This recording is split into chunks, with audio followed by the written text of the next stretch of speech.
don't know why nobody wants to talk about it. We need to talk about more paranormal activity that happens in the hood. But it has been haunted with like this incubus like demon, and it will watch me sleep every night. Or I always see spirits when I first wake up from a dream, which is weird. Do anybody else experience that?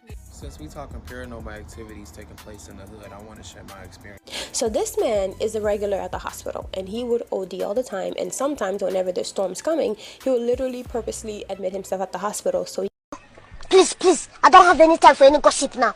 Huh? Yes. Look at you. Do something with it. It's just money coming to me easily. Money coming in and needing me. Money coming in repeatedly. Money coming, it's just money coming. It's just money coming to me frequently. Money coming in to be with me. Money coming in secretly. Money coming, it's just money coming. It's just money coming to me always. Money coming in all day. Money coming in all pay. Money coming, it's just money coming. It's just money coming to me frequently. Money coming in to be with me.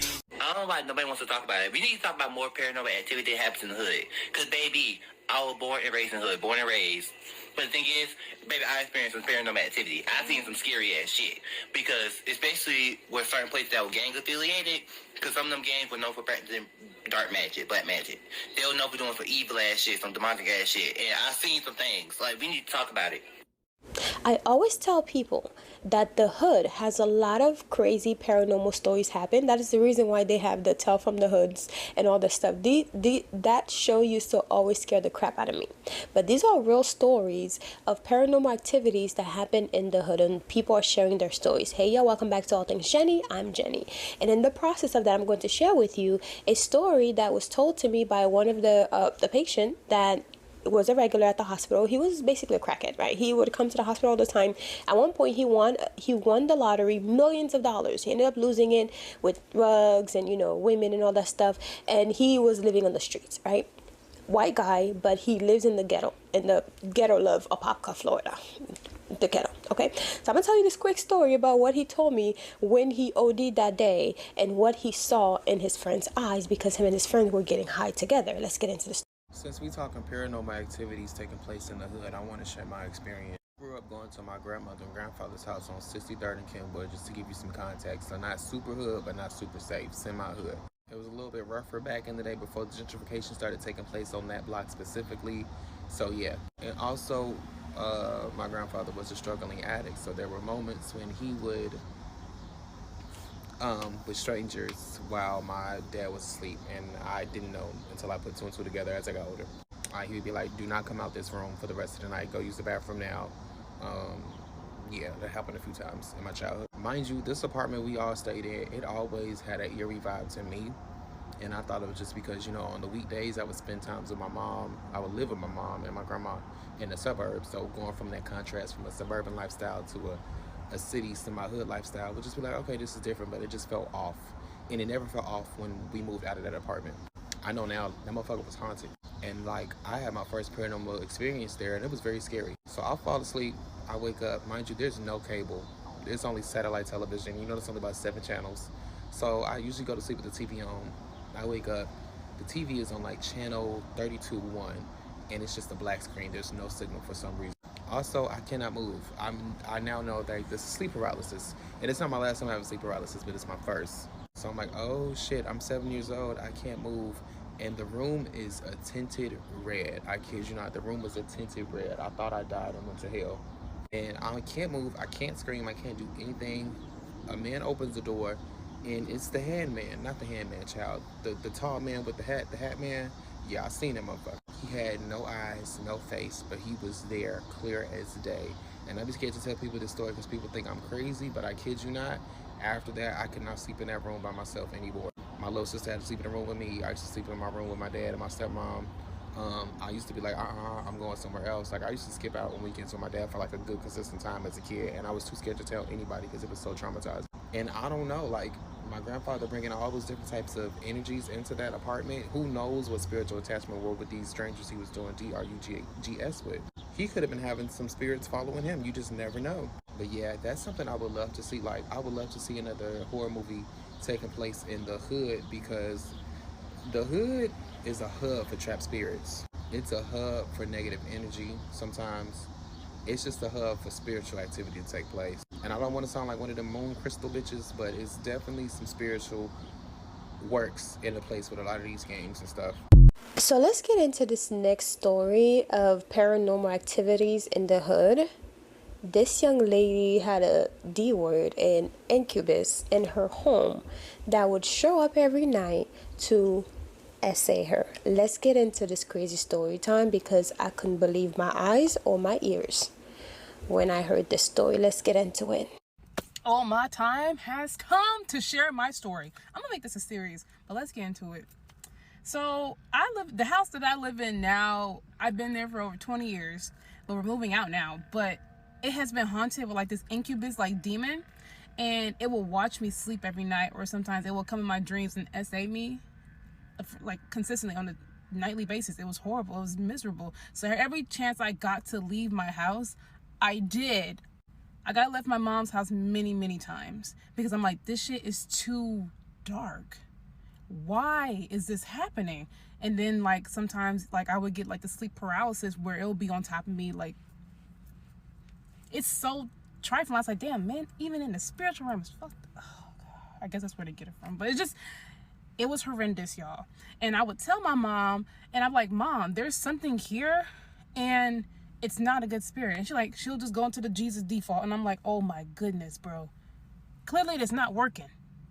Can I sage? Do you mind if I sage? Mind you, I am a spiritual medium, so I do see things. I have one foot in the spirit and one foot in the physical. If you know, you know. I just saw 111. But when I would tell her these things, I'm like, Mom, we need to cleanse the house with ammonia. I need to get all white on, have a cigar in my hand, and smudge this bitch out. We need to get in the hoodoo bag. But every time I would talk about like, my spiritual beliefs, it will always be deflected, and like she would just kind of like dismiss it, like, no, this house is covered in the Lord and the blood of Jesus. I'm like, clearly the blood not working. It's not working. Shit's still here. She didn't believe that it was actually happening until my nephew said he saw the same thing that I've been seeing since I was a child. It was mind fucking to me. I was like, I've been saying this shit for years. And then when we started talking about moving out, so the thing, it's like one of those spirits or demons that just knows human language, so it knows what we're talking about. So when we started talking about we're moving, shit started going haywire in the fucking house. Shit started falling off the walls. Dreams got more intense. Like, it would literally come into my dreams, essay me, or have me trapped in the basement. That would be something like, I would have so many dreams of me being trapped in the basement, where the basement would be like, I would never forget this dream. I was like 13 years old. It was like this cauldron with these 3 witches around it. And they had me captive down there, and they wouldn't let me out. And I just kept screaming. And I was like, what the fuck? And then I would have more dreams after that would correlate to the basement, where I would try to sage the basement out. The sage, the lighter won't flick. I was like, oh my God, what type of shit is this? So you can only imagine. Now imagine being watched by your bedside for about, 20 years? Constantly being watched, being monitored. Ever since I came to this realm, it's some shit. And I'm like, you know what? I know my mission is big, but I see this as a challenge to overcome. So that's exactly what I did. So I had this one dream. This is the last dream. This is when it finally stopped fucking with me. This one dream where it was just chasing me nonstop. And then I was running through the whole entire city. It kept chasing me. It got to the point where I stopped running. I said, why am I running? I stop, I turn, I look at it. And I'm like, and he's just standing there. And then when I started running again, he started running. When I stopped, he stopped. I was like, fear. That's what's giving you power. It's the fear. Me running, you chase. When I run, you chase. When I stop and face you head on, you have no power unless I give it to you. So ever since then, I stopped giving it power, and I started asserting. This is when Mother Lilith energy started to tap in. You know, Mother Lilith, she can be, one of her epithets is like mother of demons and stuff. So I was like, you know what? Bow down, bitch. Stop fucking playing with me in my motherfucking house. I'm going to bed. That's how I started to assert myself. And that's when people are like, oh, Lexi, this is a very terrifying, scary story. No, it's not. Well, I'm sorry. Yes, it is. But now I'm like, I mastered it because I realized I caught my power back from it. I'm like, you don't have power over me anymore. fuck you and fuck everything you stand for. If you come in my dreams again, I'm whooping your ass. That's how I started getting bucked with spirits like that. And then there have been times where I have yelled, like in the physical, and in the dream, it took my voice away. I was like, bitch, I don't give a fuck. So it's like a whole, like, I'm not scared. We can go toe to toe. Like, it's like that. It sounds absurd, I know. But there's a lot of spiritual energy in the hood, especially with black people. We have a lot of shit that has not been processed. And I do a lot of ancestral veneration work, so I'm okay with working with spirit. I always pray those prayers of protection because there are spirits like that. But I also feel like it was something for me to learn from, because the Most High would not put me through things I cannot handle. Like, I did not come into this realm empty-handed, without ammo or without backup and support. And I always wonder, I was like, ancestors, where are y'all at? Get this thing out of here. But my mom's so religious, she won't let me have no altars in the house. So I can't, there's no home center for my ancestors to even connect that. I'm the source. I'm the altar. So I'm doing everything myself. And I just had to keep praying to Archangel Michael, my ancestors. I'm like, yo, get this demon out of here. They're like, he's like, Lexi, he's tethered to the house. He's been here since y'all was a kid. He knows your every move. I said, fuck. Damn it. So I'll never forget, I played this one video. I'm deep into subliminal work, guys. I believe in the audio. I believe in the frequency. And this is one subliminal. It's a Shiva subliminal that removes all demons. I play it throughout the house because we have like these speakers that go throughout the house. I played that throughout the house. I had the windows open and everything. It flew out. It went outside. I don't know what mantra that they was singing, but it was working. But the only downfall was I had no wards to keep it out. So it came right back in.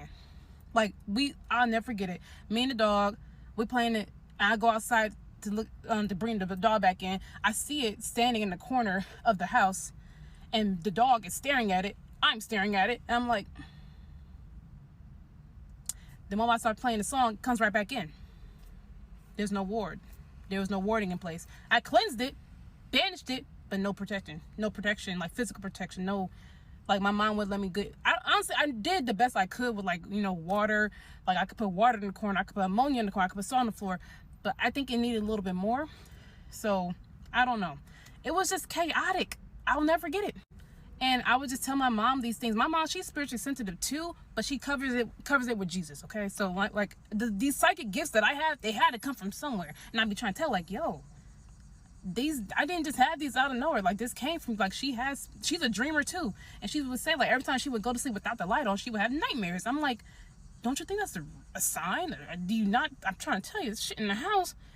Like, whenever I sleep in the dark, I'll feel it in the corner staring at me. And I'm like, oh, here we go. So you can only imagine the level of misery I have been at for these past 20 years. I've learned to alchemize and master it now, but I can only imagine someone else going through the same shit that I'm going through too. But